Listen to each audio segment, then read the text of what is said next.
ஏய் வா அடியே காமாட்சி நம்ம தெருவுல உன பிச்சைக்காரன் வந்துட்டான் போல நீ போய் பாரு எனக்கு யார் எந்த தெருவுல பிச்சை எடுத்துட்டு இருக்கீங்க எனக்கே பல்லுவலிமா அதான் இங்க பக்கத்துல என்ன ஜாஸ் கொடுத்துருக்கீங்க அங்க வந்து பல்லு மருத்துவமனை தான் இருக்கு அங்கயா மே பல்ல புடுங்க சொன்னா கீ பல்ல புடுங்க அந்த அம்மா சரி எவ்வளவு காசு வச்சிருக்கீங்க 100 ரூபா இருக்கு போங்க அங்க 1000 ரூபாய் பீஸ் போட்டு உன்னை அந்த அம்மா அனுப்பி விடு போங்க போ போ என்னங்கயா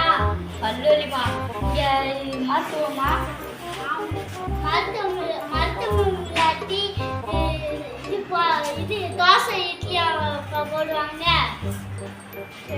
பல்லுவலிமா அம்மா காசை ஒரு ஐயா பல்லு வலிக்கணும் நம்ம கடை பக்கமே ஒரு வாரம் கூட காணா இப்பதே ஒரு ஆள் வந்துட்டாங்க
டாக்டர்